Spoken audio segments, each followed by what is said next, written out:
make the rules.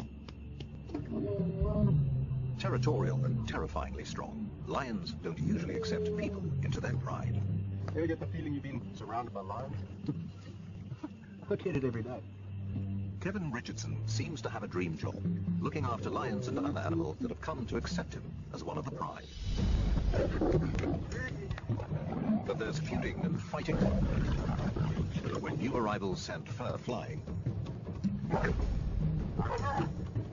and a deadly battle for dominance in another family leaves an orphan on his own. As the park has become a refuge for the most vulnerable, faces financial ruin. I would hate nothing more than to see this place go and the animals in it.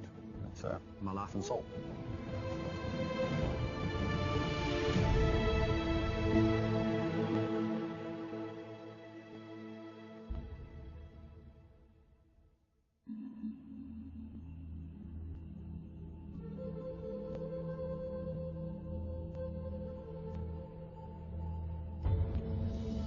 The private wildlife sanctuary, dubbed the Kingdom of the White Lion, covers almost 7 square kilometers.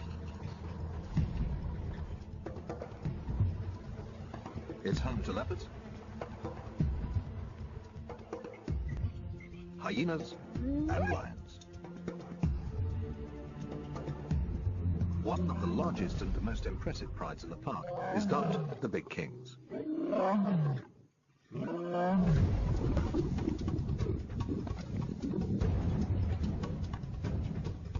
The family is headed by 4 males, 2 tawny lions, Rafiki and Siam, and 2 white lions, Alex and Kaiser. But they are growing restless. White lion Kaiser is challenging the other males for dominance. Kevin fears one of them might get hurt, so he's stepping in as peacemaker. Little big boy. Little big boy. As soon as he reached sexual maturity, everything changed.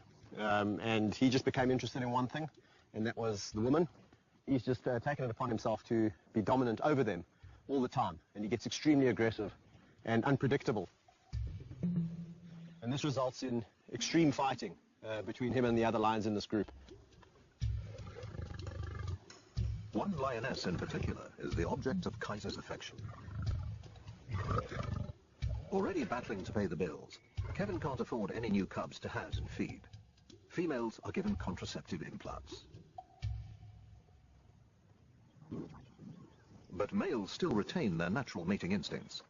Unable to satisfy these natural urges can make them tense and frustrated. Kaiser needs a new home before his frustrations lead to violence.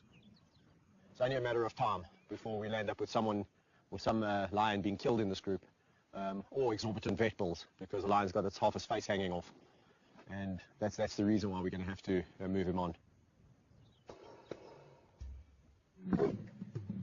All of Kevin's 38 lions have been bred in captivity. 7 of them are rare white lions, identical to their tawny relatives except for their coloring. But keeping so many big predators is expensive.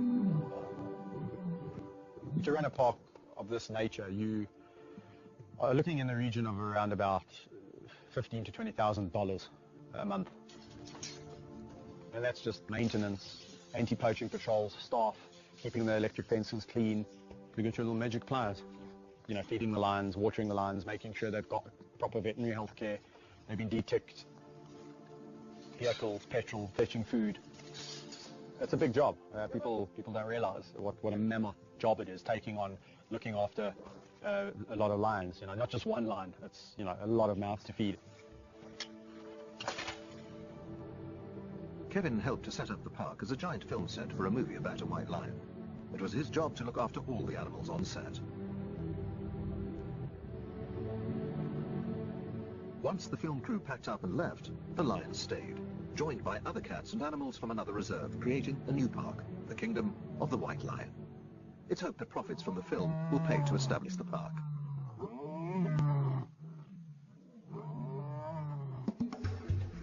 Managing the reserve is a full-time job that includes caring for animals from the time they're born. There's a nursery for cubs, like these young lions, the last to arrive before all of the lionesses in the park were implanted with contraceptives. No, your tongue is rough. So this area over here is known as the nursery area. where all the orphaned or abandoned youngsters come. And in this particular case, we have two lions that are not related, Mfumo and Bayetsi, about 10 months of age. And these little hyenas were also abandoned. So they all land up here in the nursery area where they can get the care and the love and the attention that they need. The two lion cubs are growing up fast. They'll need more space and the chance to mix with adults to develop social skills needed to thrive in a pride. Incorporating the youngsters into a pride will be difficult. Newcomers are often rejected or attacked. Their easy life in the nursery is about to come to an abrupt end.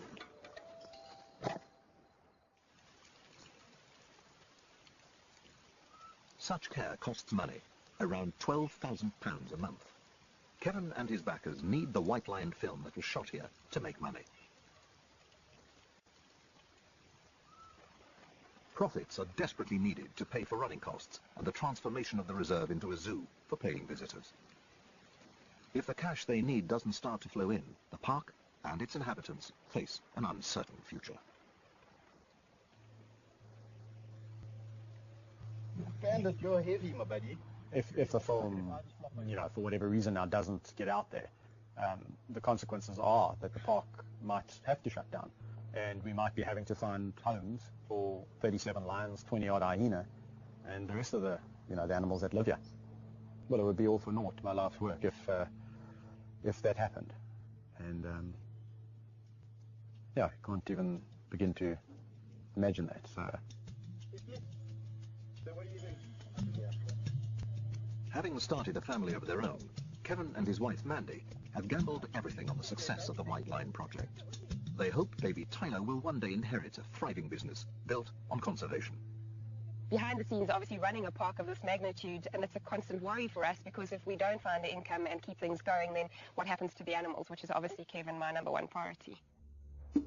On top of financial worries, managing big cats in confined spaces is a full-time job. In the wild, there's plenty of space to roam, but in an enclosure, family feuds can erupt into deadly fights.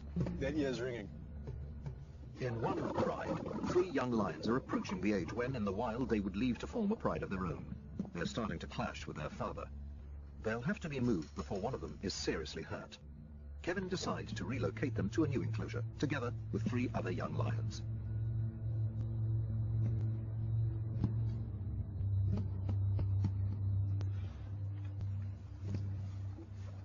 Having a hand raised and spent intimate time with all of his big cats, Kevin has a good insight into which of them should get along together.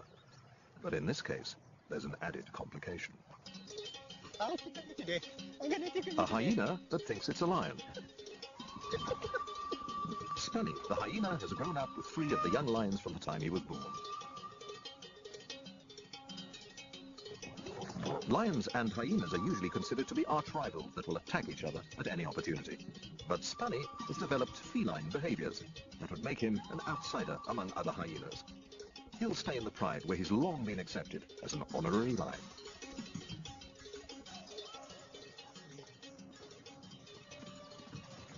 With the lions, actually, he lives a pretty cool life. He's one of the pride. They live a very lazy life.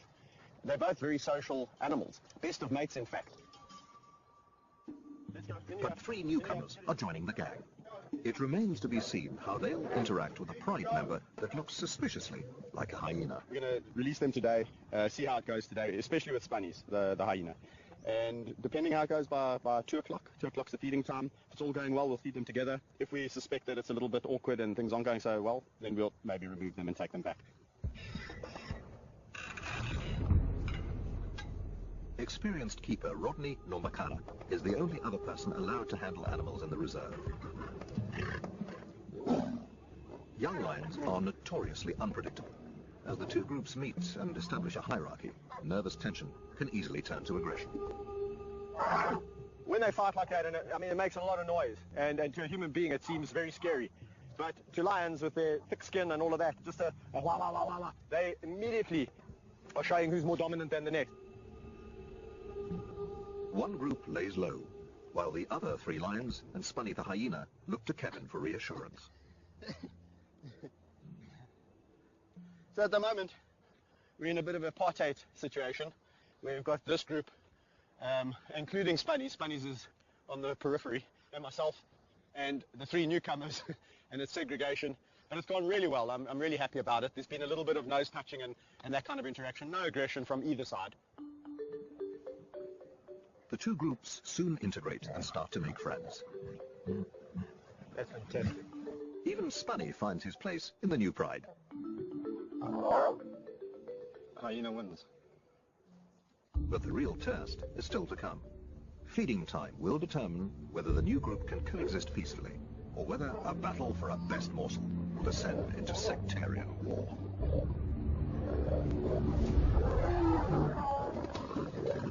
It's feeding time for a new pride nicknamed the Terrible Teens, and an ultimate test of whether the two groups that have only just moved in together can get along. Initial squabbles subside when they realize there's enough to go around.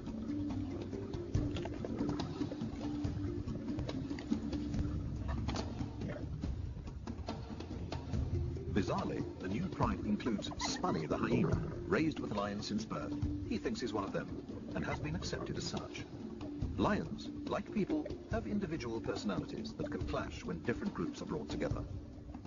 The Terrible Teens seem to be getting along just fine. But elsewhere in the kingdom of the White Lion Reserve, another big cat is lonely and left out. Thor was a star of a film shot in the park. The film that manager Kevin Richardson hopes will help pay for a plan to turn the reserve into a visitor attraction. Income is desperately needed to pay for the care of animals like Thor.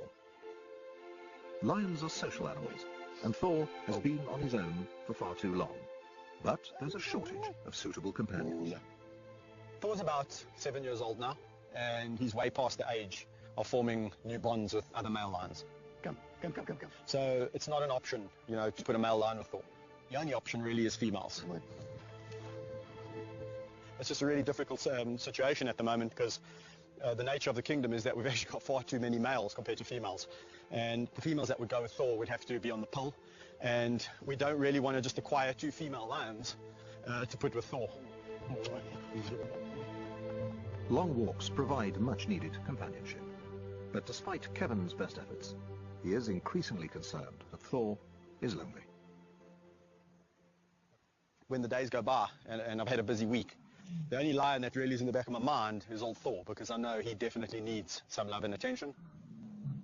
Out of all the lions I walk with, this must be my favorite because I know how much he needs this enrichment. This is really important to him, living as a bachelor. So, whenever he sees me, it's like, come on, Kev, can we go for a walk? Can we go for a walk in the greater area? So I try and take him out more than the others because they've got, each other's company. Hello, my big boy. What you been doing? Hey, you having fun? Despite their close friendship, Kevin realizes that the lonely bachelor needs the company of his own kind. They need to be robust females, strong enough to hold their own against the big male. Only 2 lionesses fit the bill. But they're already part of a stable pride, and there's no guarantee they'll get along with the temperamental Thor.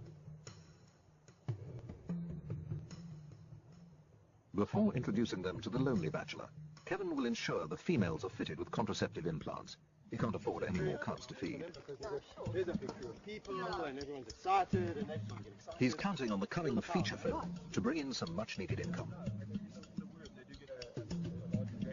But publicity shots are interrupted by yet another creature crisis, this time in the hyena den. Civil war has erupted in one of the groups.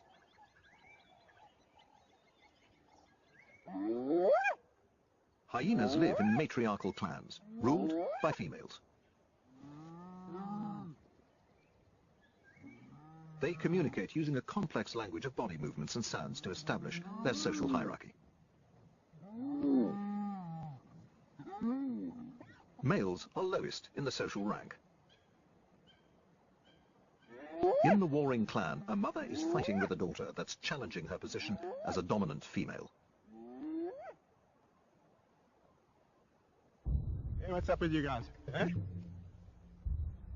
Yeah, Shans? Kevin can tell that something's up in the hyena den. Hello, guys. What's the matter? Hey, what's the matter? You all acting nervous, eh? He's in for a big surprise. What? Hey, what's going on with you?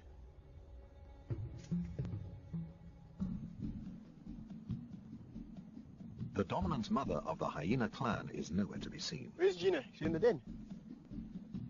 She's usually first to the fence to greet Kevin, but not today. We're all acting very strange. I guarantee you something's up. Eh? Given the battle brewing between mother and daughter, he investigates the den. And there's a big surprise in store. What? He's got some cubs. There's 3. He's got 3. This is very, very unusual. This show was created for you and your family to watch together. Welcome to Nat Geo Wild.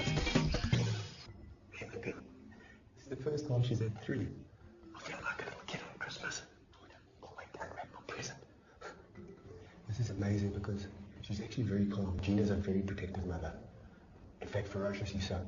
You can imagine she will protect these cubs at all costs. Newborn hyena cubs are vulnerable to a deadly threat within their own clan. Babies are often cannibalized by rival adults and even their own siblings. Kevin will need to keep a close eye on them.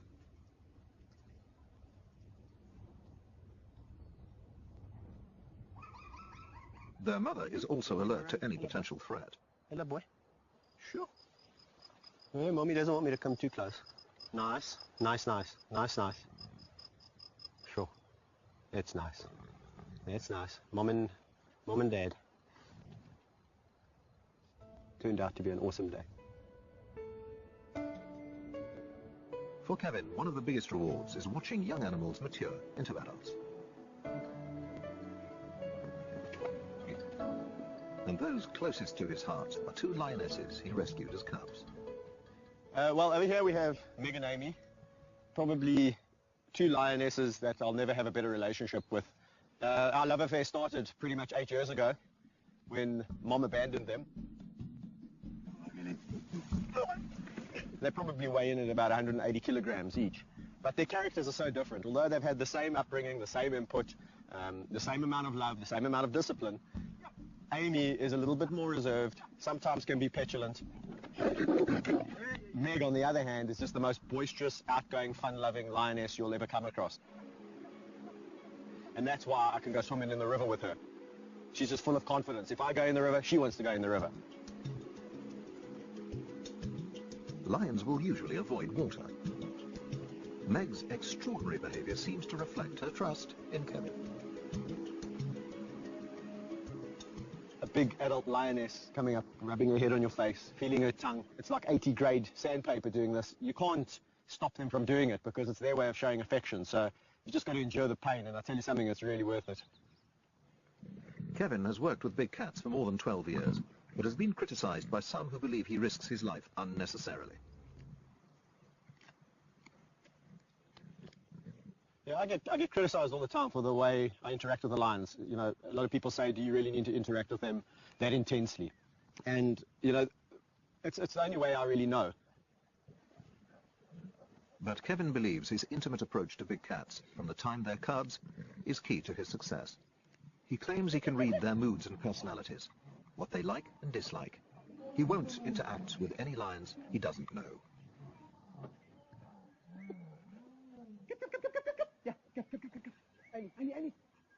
So Meg and Amy are just those 2 unique individuals that I can do this kind of thing with quite freely. And truly, if I fell asleep in this enclosure, I honestly can say I fear not that they would jump on me and try and eat me while I'm sleeping.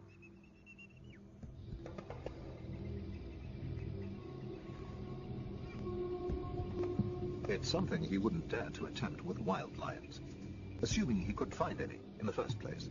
Wild populations have declined by 80% in less than 30 years. It's estimated that there are only 25,000 left. White lions are the rarest of all, and can only be found in a small region of South Africa.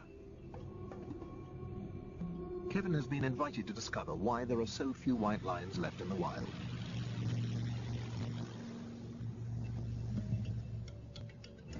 He's flying to the Timbavati Nature Reserve, part of the Greater Kruger National Park, a vast wilderness area covering more than 23,000 square kilometers. Only 11 white lion births have been recorded in the last 5 years, and of those, only 3 are thought to have survived.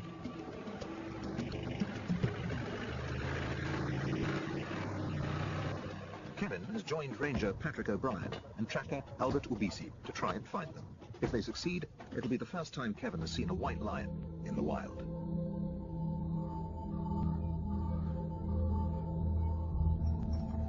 So we're not far now. We've been tracking the lions for some time now, and we know it's the group that we're looking for because we can see the adult females, and we can also see the cub square. So it's just, I reckon, around the corner there. Albert's told us we should expect to find some lions, hopefully.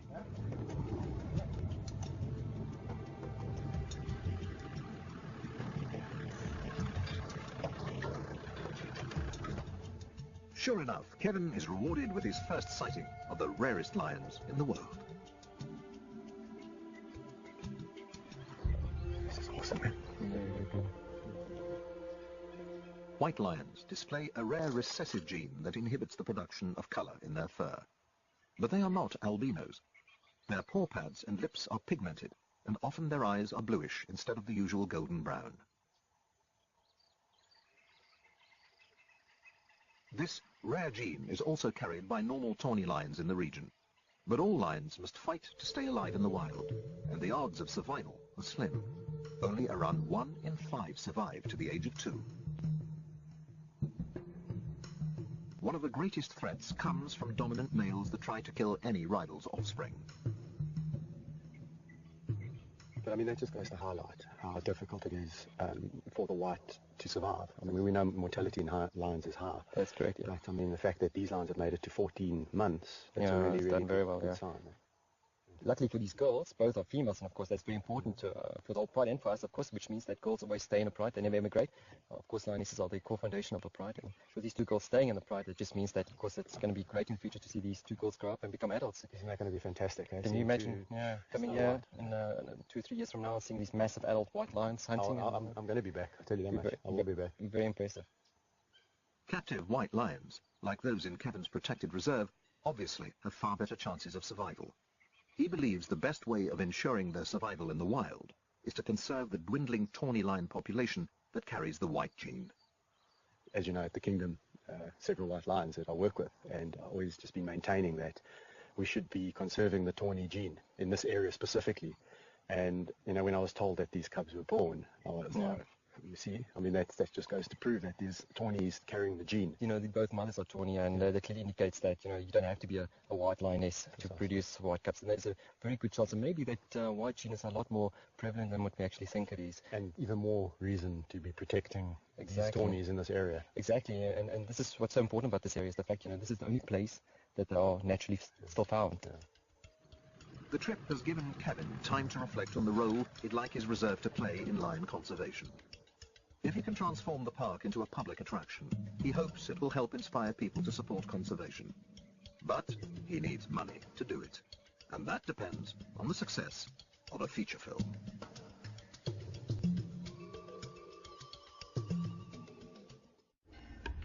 The future of the majestic animals in the kingdom of the White Lion Reserve depends on the success of a feature film starring its feline residents.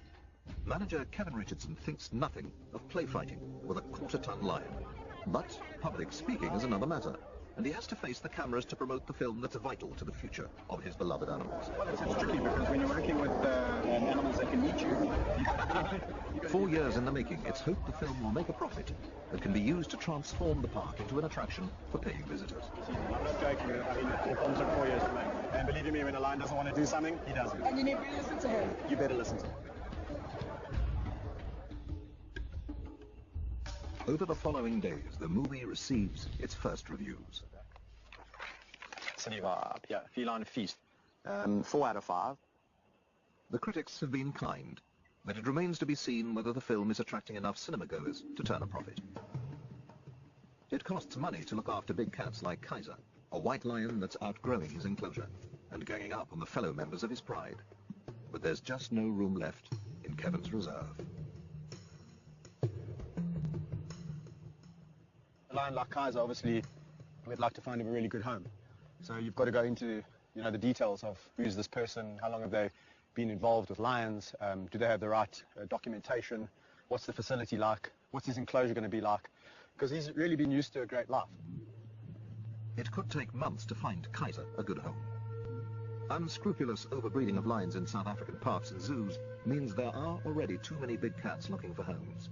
Some end up in so-called canned hunts, in which they are released to be pursued and shot by trophy hunters. Kevin simply won't allow that to happen to one of his cats.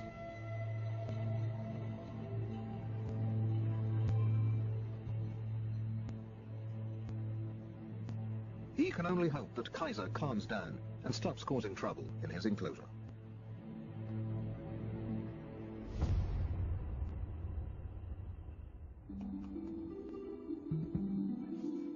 In the nursery, two cubs that have grown up together are fast approaching adolescence. They'll have to be introduced into an adult pride to gain the confidence and social skills they'll need to thrive.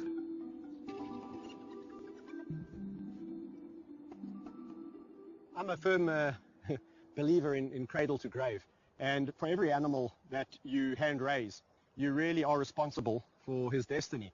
So if an animal has been taken away for whatever the reason, it's a lifetime commitment, and you've got to really figure out what's going to happen with that animal when it gets older. The cubs have a big week ahead of them. Good boys. The plan is to gradually introduce the cubs to the adult members of their new pride, the so-called terrible teens. If the cubs were suddenly dumped into the deep end, fighting and serious injuries could result, as the adults follow natural instincts, to show the cubs who's boss.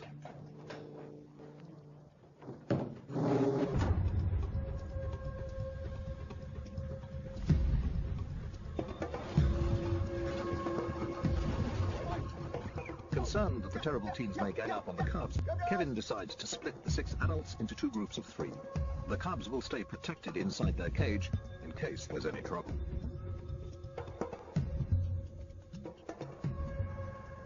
I'm a little bit apprehensive because these 3 are notoriously aggressive, especially when it comes to lions, other lions that they don't know. But they speak a different language to us, so maybe they'll know something that we don't. Maybe Mafuma Vayetsi, being smaller and younger, will just submit. If that happens, it's fantastic. If it doesn't, we'll have to conjure up another plan. Hello, boys! Oh! Hello, boys! Oh. Nicely. Who's that? Look, they've been so nice and friendly. Despite Kevin's initial anxiety, the mood seems relatively relaxed. This is much, much better than I expected. This is phenomenal. There was like almost some form of, acknowledgement that we know we are a little bit weaker than you guys. You 3, we 2, we younger. So it was really, really good.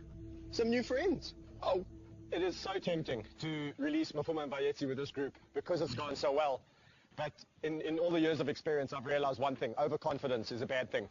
And I just think we should wait probably another 1 or 2 introductions like this before we release, because they can almost lure you into a false sense of security, where you think, everything's okay, and as soon as you open this gate, it's a different story. Next, Kevin introduces the youngsters to the more unpredictable half of the terrible teens' pride. Unbelievable.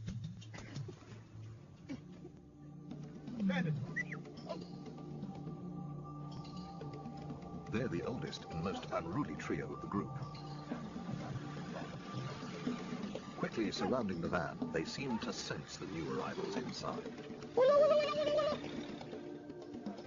Once again, the cubs are kept in the cage for their own safety. It's not the terrible teens, but one of the cubs that gets aggressive, albeit from behind the safety of the cage. Come on, be nice. Be nice. Vayetsi, why you being a naughty boy? Don't be a naughty boy. Hey? That was really incredible interaction. It went exactly opposite to how I thought. I thought the youngsters would be a lot more submissive and roll on their backs, and that these guys would show some aggression and show some authority. It was exactly the opposite. The youngsters came at them full of aggression, and these guys were completely passive. How are you doing in and amongst all of this? Kevin keeps the van open for an hour, hoping that relations will improve. Hey, Vayetsi! Okay, so I think what I'm going to do is let them all out together. We've done this a couple of times. There's hardly any interest. The only lion that's really showing any form of aggression is Vayetzi. It's because he's a bit nervous. Mafumu is completely relaxed. These guys are not going to do anything bad. I think if anything, it's going to come aggression from the youngsters. These guys might give a wah wah wah, and it's going to be all over. So I'm going to go and let them out. Be nice. Okay. Without the protection of a cage, cub Vayetzi's bravado quickly fades into submission.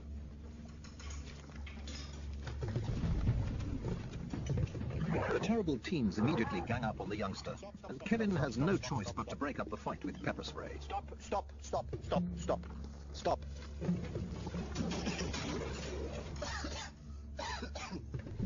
I just got a hunch that it would be okay to let them all out. They're all in jolly moods. And especially the youngsters have been extremely submissive. So that's until Mr. Bandit decided to pick on them.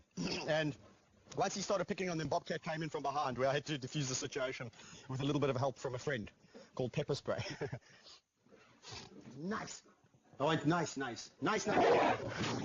In such cases, pepper spray is used as a last resort to stop fights breaking out, protecting the cats and himself. An accidental bite could prove fatal. Kevin rarely uses pepper spray, and it's always him that suffers most.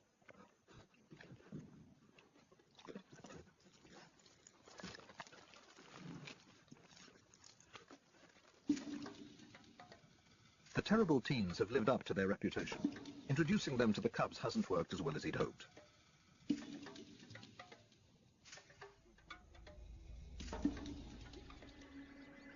Discord seems to have spread to the hyena den, where a deadly power struggle is unfolding between a mother and daughter. Hello, Gina. Hey, Ma. How's your cub? Eh? Two of Mother Gina's newborn cubs have disappeared. What's happening? Hello, my girl. But the matriarch is out of the den and appears restless. Why are you out the den? You should be with your baby. He investigates the underground den. There's three. Hey, my girl. Hello, Gina. There's three hyenas. Hold on, I'm a bit confused here. You're not going to believe it's Oslo. Yeah. That must be her cubs. I didn't even know she was pregnant. Hey, hello, my girl. Hello, Gina. Hello. The matriarch's remaining cub is still alive, but her daughter Oslo has also taken up residence in the den and given birth to two more new cubs. Kevin believes the daughter may have killed and eaten her mother's cubs in a battle for dominance. Yet the two seem to be coexisting peacefully enough. Kevin hopes it's the end of bloodshed in